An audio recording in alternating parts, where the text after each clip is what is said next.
Осы сабағымызда біздер макетпен істеуді үйренеміз. Баста документімізді ашып алайық. Макетпен істеуді үйренмесін алдым. Мына макет деген вкладкадан үйренмесін алдым. Документімізді стандарт форматқа кіргізіп аламыз. Стандарт формат деген не зат? Ол бастағы Ctrl-N сәлеман Times New Roman деген шрифт болу керек, стандарт. Ама 14-ші размері болу керек, 14-ші размер. Енді документіңізде мынандай қисайып тұрмау керек. Мына шетлерін көрсеңіз, міне мынандай болып қисайып тұрыпты. Мынандай болып қисаймау керек, біздерде теп-тегіс болып тұру керек.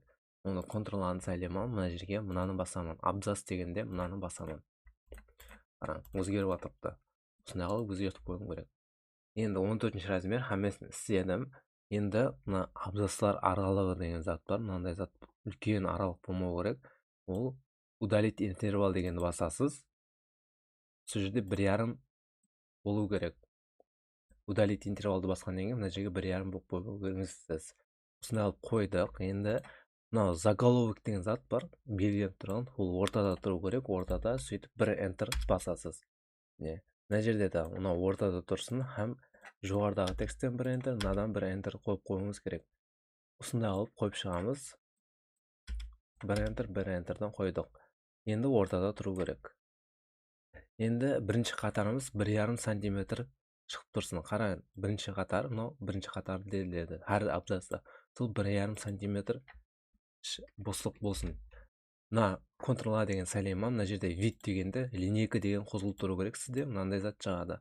Линейкада жоғарыдағы 3 мишка барасыз, шеп жағын басып тұрып, мишканың тартасыз оң жаққа тартып 1,5-ға, 1 мен 2-нің ортасы 1,5 болады. 1,5 сантиметр қойып қоясыз.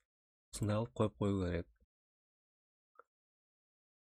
Енді істедік, хаммесі тайм болды. Енді макетпен істеуді үйренейік. Макет бар біздерде. Макетте параметр страницы деген жерді көреміз. Баста хаммесін бірмен көріп шығайық. Поля деген зат бар. Поля не зат өзі?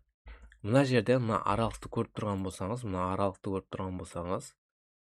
жерде аралықты көріп тұрған болсаңыз, міне мына аралықлар, сол поляны кішійтсек, үлкейтсек болады. Оның үшін поля дегенге барамыз. Узкий деген бар. Мына жерде узкий деген қойсаңыз, мына жерде кішейіп қалады. Көрдіңіз ба?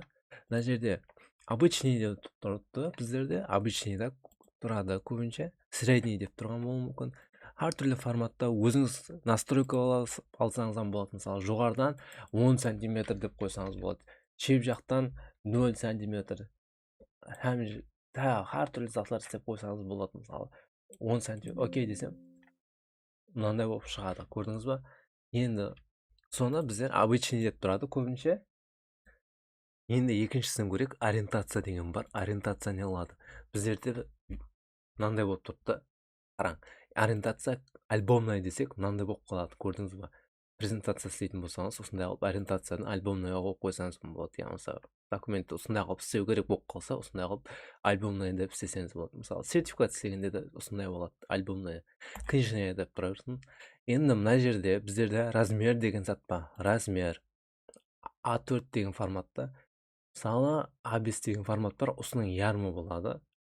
Ол кітап, дәптер, соларға шығаратын болсаңыз, A5 форматта шығарасыз. Біздер стандарт түрде A4 форматта тұрады.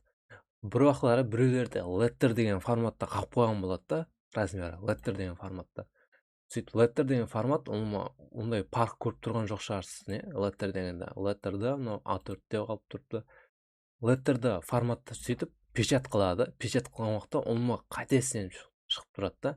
Мына жерде мысалы 3 сантиметр аралық болу керек. Мына жерде 2,5 сантиметр, 1,5 сантиметр аралық болу керек, бірақ ондай шықпайды. A4-ке кәдімгідей шығып тұрыпты, бірақ дұрыс істемейді. Мысалы, мынандай болып қалуы мүмкін. Соның үшін мынандай болып қалған болса, мысалы, төменнен 2 сантиметр қылып істендім деп тұрыпты. Төменде 2 сантиметр істеген. Мына жерде 3 сантиметр істеген, 1,5 сантиметр. Хаммесін дұрыс істеген, бірақ печат қылған уақытта олма 2 сантиметрге шықпайды. Мынау үлкен болып тұрыпты. Мына жерде де үлкен болып тұрыпты. Неге ондай болып қалды? Себебі мына жерде letter деген форматта алып қойған болуы мүмкін. Мысалы, размер letter. Соның үшін A4 деген форматқа қоюды ұмытпаңыз. Сөйтіп мына жерге өзіңіз настроение поля деп, жоғарыдан неше сантиметр, 2, шеп жақтан неше сантиметр, 3 сантиметр, төменнен 2 сантиметр, оң жақтан 1,5 сантиметр деп осындай қылып істесеңіз болады. Соны ұмытпаң. Колонка деген отдельно өтеміз. Колонканы кейін отдельно сабақ болады. Енді мына жерде расстановка переносов деген зат бар. Енді мына жерде расстановка переносов деген не қылады? Сөздеріңіз мынандай қылып, мысалы, мынандай қылып бөлінетін еді сөздер. Екінші қатарға жазатын болсаңыз, мынандай қылып бөліну керек. Соны автомат түрде істесеңіз болады, я болмаса ручной істесеңіз болады. Автомат түрде істегенді көрейік, қараң.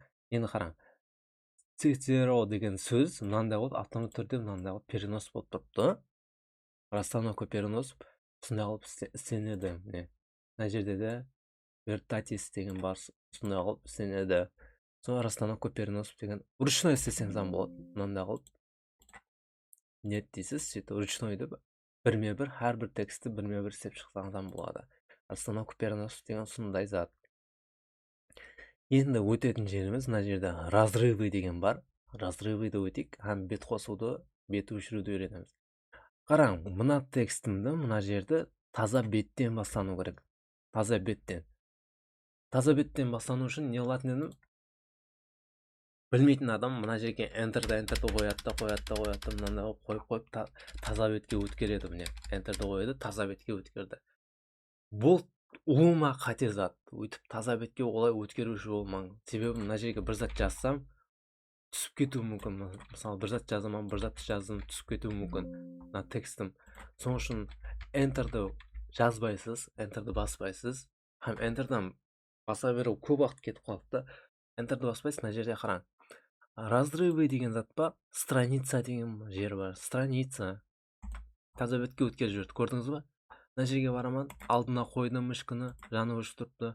Разрывы дегенге бардым, страница дегенге бардым.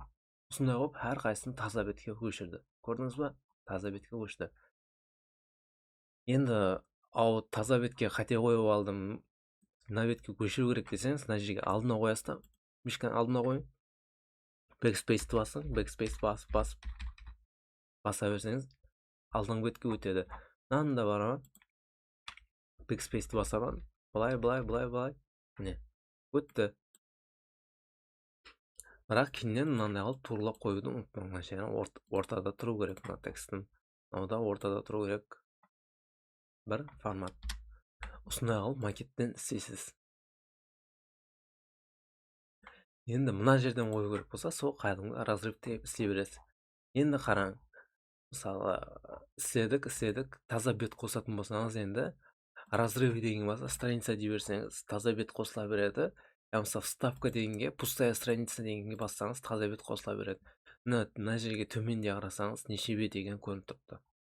Енді печат қылатын уақытта сіздер деген, мысалы, печат командасын берсеңіз, принтер білмейді, сен мына жерде пустой зат қой бірде.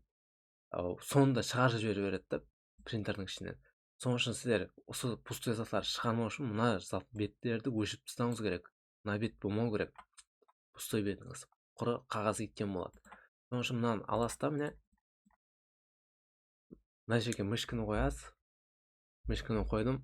Backspace'ті басасыз. Бет өшеді. Backspace'ті басасыз. Бетіңіз өшеді. Пустой страницаңыз өшеді. Не? Қайттан көрсетемін. Вставка, пустая страница, я болмаса макет, разрывы, страница деген. Мына жерге бардым, міне, бетіме бардым. Қалеген жеріме басамын, ортаға мына жерге басамын. Мышка жаны өшіп тұрады, міне. Жаны өшіп тұрыпты. Backspace'ті басың. Өшемен дегенше баса бересіз. Сондай қылып өшіресіз, қосасыз сіздерді. Енді мына жерде номер строк деген зат, кішкентай бір зат бар, ода ұлыма пайдаланбаймыз. Мысалы, мынандай болып тұрады қора. Әрбір қатарға мынандай болып қойып, нөмір қойып береді, болды. Одан ұлыма пайдаланбаймыз, соның үшін нет деп тұра берсін.